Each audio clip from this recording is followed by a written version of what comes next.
We will take one or two more examples. I have taken two more exercise, that is from the textbook what I have prescribed, chapter 11, 11.4 and 11.5 from the textbook that I have prescribed. I am taking two more examples and we are working on that. One is a direct method and is an indirect method. Let us start with the direct and then let us go to the indirect method. I think that will suffice the cash flows. Again, I've picked up the problems from the prescribed textbook. Let us start do with cash flow again. We will start with the indirect method first and then let us go to the direct method. We will start, there are two problems I have. One is a problem using indirect method and is a problem using direct method. Let us start with the problem using indirect method. Now I said that there is a problem, cash flow problem. Lori Crump owns a small trucking company or trucking operation. The bookkeeper presented Crump with the following income statements and balance sheets for the year 2010 and 2009. The revenues, income statement, revenue, depreciation, fuel, driver salary. I am sorry, there is a false typo out there. It is not salaries, it is salaries out there. Taxes and licenses, repairs, miscellaneous, and then there is a loss. Income is a loss in 11,000 in 2010 and profit in 2009. And there is a balance sheet, there is a cash balance, fixed accounts receivable, fixed assets out there, and then all the payable balances are there. But Crump does not understand how the company can be 17,600 ahead of the last year in terms of cash. As you see, cash last year was 4,400, this year is 22,000, that means 17,600 more, but making a loss of 11,000. They made a loss of 11,000, but cash balance is higher. He wants to know how. That is where they asked you to prepare what is called as the indirect method for cash flow statement, because these are what he has: the balance sheet for 2 years and then the income statement out there. Income statement for 2 years is given, but 1 year is sufficient for balance sheet for 2 years and then the income statement. Then you got to figure out what is the cash is out there. Let us try and see if we can solve it. Before that, let me close this Lone Pine Cafe, what we worked on. Now I got this cash flow statement for Lori Crump for the year 2010. We say net loss 11,000. Net loss is 11,000 for the year 2010, and I have clearly taken that net loss for the year 2010 out there. Now let us go to the cash flow from operations. The cash flow from operations, if you actually look at this particular problem, there is 11,000 loss is arrived at after deducting depreciation of 26,400. Depreciation is a non-cash outflow. It is a non-cash expenditure. So they have deducted a depreciation of 26,400 and then arrived at a loss of 11,000. Let us quietly add back that depreciation out there. Let us quietly add back that depreciation out this case to know what is the cash balance. That is, now add depreciation out there. 26,400.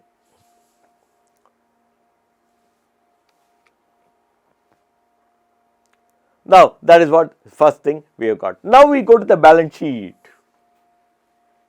Out there. When I go to the balance sheet out here, I see that accounts payable last year was 22,000, this year it has become 30,800, and there is a revenue, there is a what do you call it as there are purchases and so on and so forth out there. Accounts payable last year was accounts payable last year out there was 22,000, this year is 38,000, 30,800, and normally it is a trucking company. When I say trucking company, all the payables will be related to your fuel, because if you look at salaries, there is other accrual out there. So normally fuel is the core operating aspect out there. So your payables are related to your normally what do you call it as to fuel out there. So we see that fuel expenditure charged is 17,000, accrued is 77,000 as per P&L. But I am yet to pay 30,800. Last year I was to pay 22,000. Let us see how much of cash has actually gone out. We are not worried about to which year it pertains. How much of cash has gone out. Let us do the calculations out there. Let me go out here. Let us see current year's fuel purchase or the fuel expenditure charged to P&L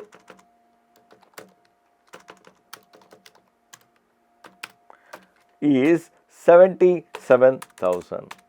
What was the amount that was due at the end of last year? That is, add the expenditure, add the what is the amount? Add the what do you call payable, add the payable of the last year. How much is the payable of the last year? We see this in this balance sheet. The payable of the last year is 22,000. I am adding that payable. So, what is the total amount that is payable out there? The total amount that is payable, that is total amount you are liable to pay. Total amount you are liable to pay is 99,000. Is total amount, that is one is liable to pay, is nothing but 99,000 out here. How much is still due? How much is still due? That is less due at the end of the year. Current year. What is the due amount due at the end of the current year? As you can see in the balance sheet out here, it is 30,800. I just say 30,800 out there. So, what is the amount that is actually paid? The amount that is actually paid is, this is the amount that is actually paid. Amount actually paid. Amount actually paid is 68,200. So, what have you charged in the P&L? 77,000. And then you have arrived at a loss of 11,000. You have charged 77,000 and then arrived at a loss of 11,000. Whereas, how much have you paid? Whereas, how much have you paid in the, you have paid only 68,200. That is, you have overcharged 8,800. Am I with you on this? You have overcharged 8,800. Cash has not gone out to the extent of 8,800. So, what happens? I add back accounts payable, difference in accounts payable.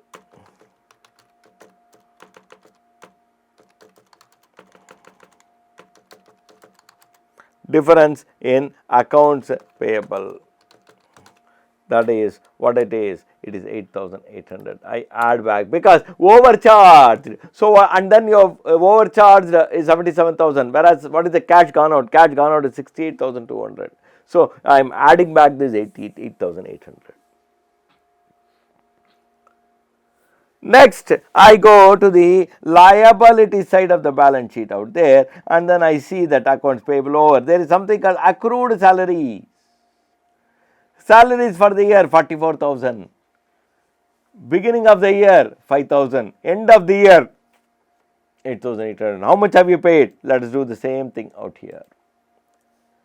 That is accrued salaries as per the P&L is nothing but 44,000.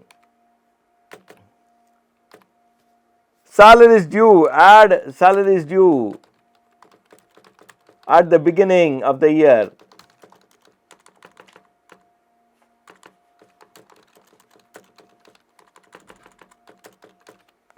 Add salaries due at the beginning of the year. You go back to the balance sheet. What is the salaries due at the beginning of the year? 5,500. That is end of the last year. 5,500. So, what is the total salaries due out there? The total salaries due. Total salaries due is 49,500. What is the salaries due end of the year? Salaries due at the end of the year, that is, you still have to pay 8,800. You still have to pay 8,800 out there. You still have to pay 8,800. Salaries due at the end of the year, 8,800. What is the actual amount of cash that has gone out? The actual cash paid for salaries. The actual cash paid for salaries is only what is called as 40,700. How much have you charged? 44,000. So, what is the excess charge? 3,300. Well, you have charged 44,000 in the P&L and arrived at a loss of 11,000. But what is the cash that has gone out? Only 40,700. So, what is called as add difference in driver salary due. What is the amount of difference? 3300 is the amount of difference out there. Next, after driver salary, we see that in the liability side of the balance sheet, we see that there is something called other accrual. There is something called other accruals, there is something what is called as other accruals out there, that is a liability. Now let us look at the other accruals out here. Now let me look at the other accrual. I am taking the other accrual as what is called as pertaining to miscellaneous expenditures, other miscellaneous. Let us look at this.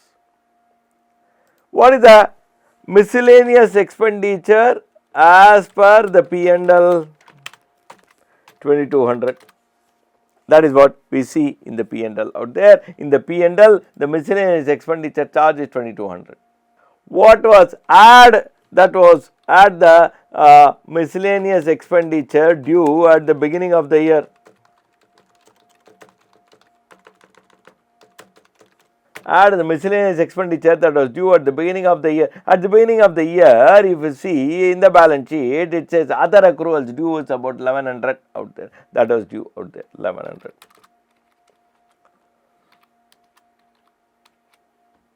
That means, what is the total miscellaneous expenditure due? Total miscellaneous expenditure due is 3300. What is due at the end of the year less what is due at the end of the year? End of the year, what is the miscellaneous expenditure at the end of the year is 3300 out there. What is the miscellaneous expenditure at the end of the year? 3300. So, what is the basically if you look at what is the actual miscellaneous expenditure paid in this particular case, it is this minus this, it is 0. So, what happens? What is the miscellaneous expenditure charge in P&L? 2200 and then arrived at a loss of 11,000. What is the actual cash that has gone out? 0. So, what happens? Add difference in miscellaneous expenditure is about 2200 out there. Now that all the payables, all the liabilities part of it over, long term debt, let us not worry about it. It is to do with investing activity. Capital is to do with investing activity. So, let us not worry about that. Now, let us go to the asset side. Leave out cash. Let us look at receivables. Last year receivable was 26,400. This year receivable is only 8,800 in this case. Whereas, if I look at receivable, what is the revenue? Revenue is 191,000 in this particular case. So, let us look at this. Let us say revenue as per P&L 1,91,400. What is the receivable? Add receivable at the beginning of the year.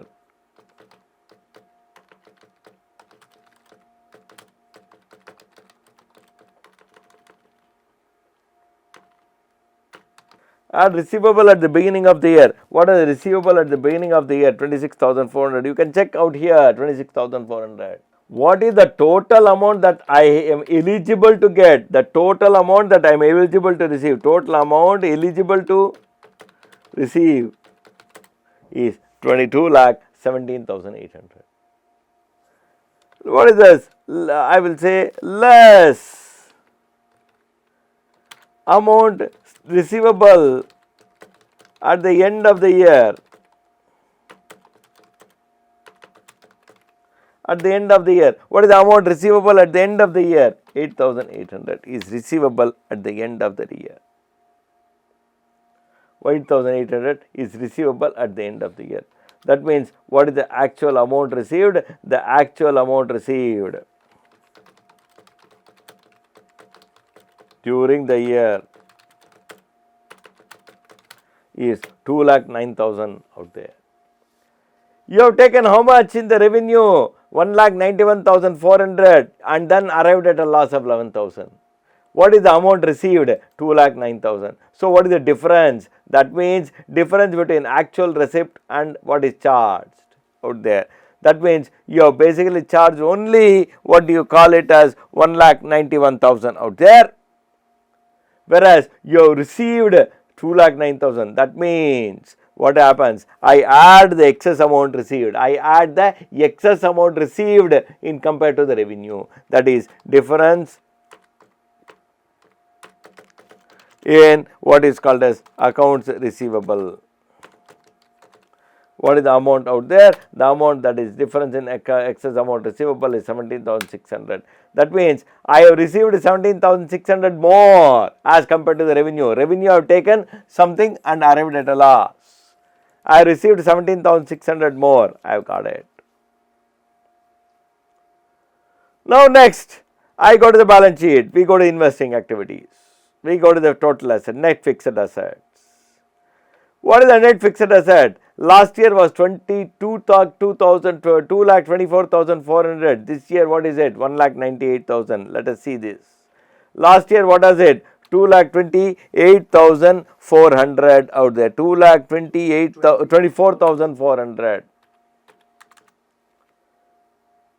Current year what is it? It is only about 1,98,000. That means what is the difference? Difference is so much. It has reduced by 26,400 because you could have either sold the asset. If you have sold the asset, then cash inflow because of an investing activity here. Whereas this 26,400 matches exactly with the depreciation amount that is charged. That means the asset value is reduced not because of a sale that you have made. It is because of a depreciation, the asset value is reduced. Depreciation is non-cash expenditure. So, as far as the cash flow statement is concerned, my cash flow from investing is blob 0. Now, I go to the cash flow from financing activity out there. I again go back to my balance sheet. I look at all this. I look at the long-term debt. I look at the capital and the long-term debt. These are the two things which are pertaining to investing activity. And there is no interest here. If I look at this, in this particular case, I see that the long-term debt was 1,29,800 last year. This year it has become 1,100,000. 1,29,800. It was 1,29,800 and this year it is 1,100,000 out there. So what is the difference? Difference is 29,700 is the difference.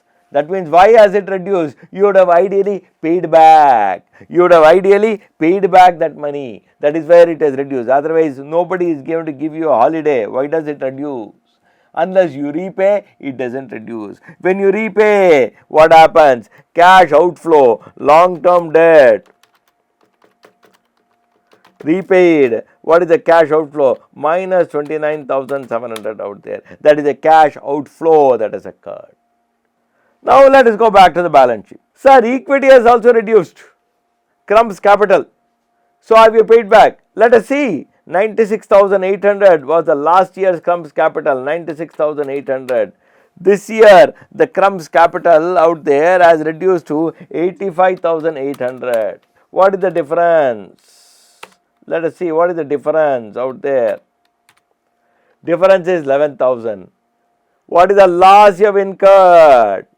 Loss incurred is 11,000. 96,800 was the capital last year minus that 11,000 capital. 11,000 loss gives you 85,800 out there.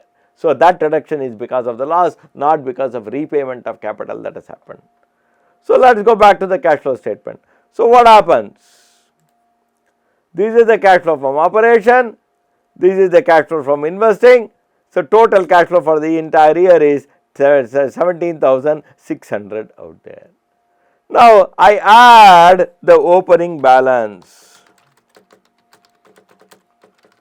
Opening balance of cash. What is the opening balance of cash out there? Opening balance of cash is 4,400 out there. Opening balance of cash is 4,400 out there. Now, if I add the opening cash balance of 4,400 plus the total cash that is generated in the year 2010, what is my closing cash balance? My closing cash balance is 22,000, which matches exactly with the figure what you have out there. So what have I done in this case? I have got my P&L, I got my balance sheets, and I have basically used the P&L and balance sheet together.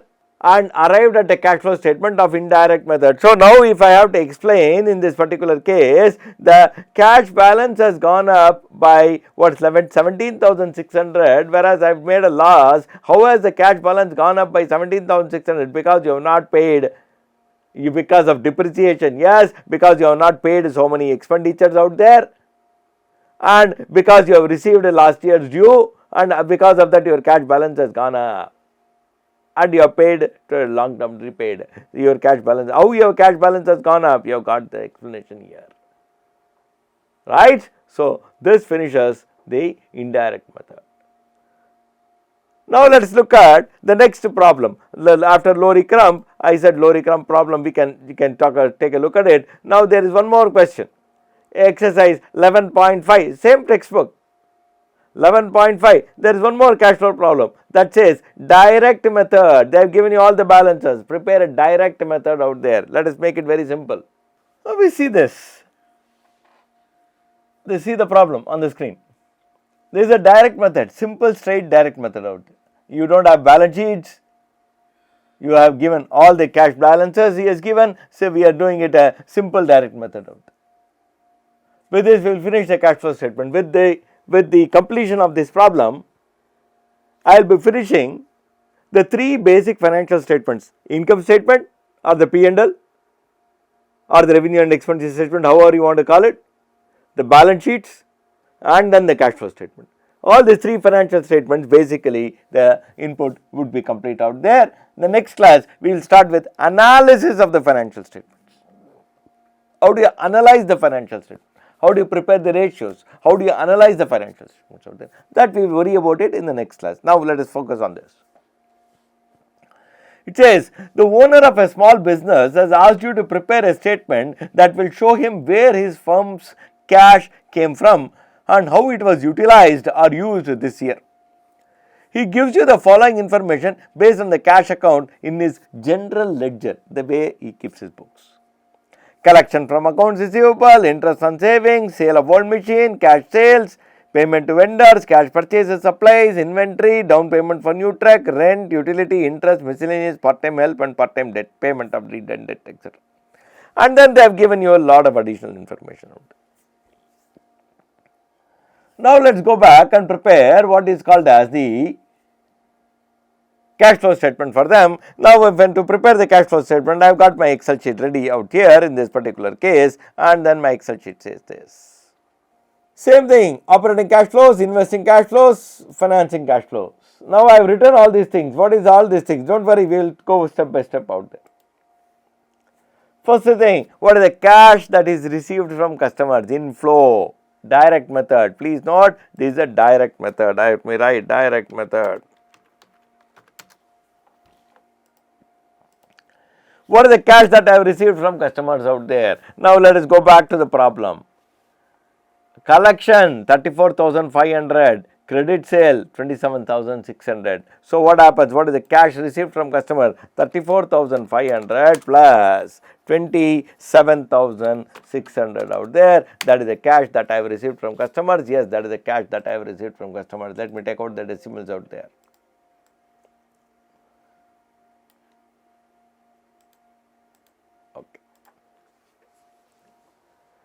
Now operating cash payments, how much have I paid for my operations? I will go back to this. All this, let us also see cash operating expenditure total 54,165. They have given out there. But let us look at the calculations out there, including cost of sales, supply, rent, utility, part-time help and other miscellaneous expenditures. Let us go back and try and see if we can calculate it out here. I am just going to explain this whole thing out here.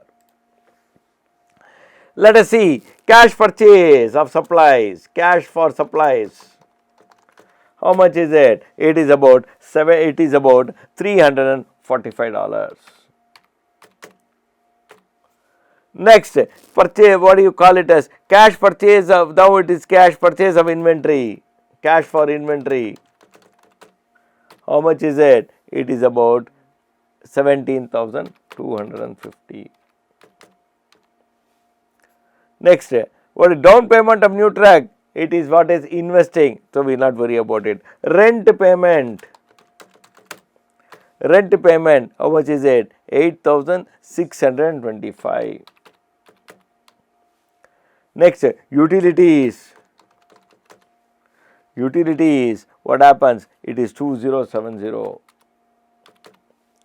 Next, interest payment, not interest payment is to do with cash outflow because of a financing. Other miscellaneous expenditure. Expenditure, what is it? 1725. Miscellaneous expenditure, 1725. Then what happens? After miscellaneous payment of debt, we don't worry. Then there is something called part-time help. What is the part-time help? 6900. Have I missed out anything? Yes, payment to vendor accounts. There is something called payment to vendor account. Payment to vendors, 17,250.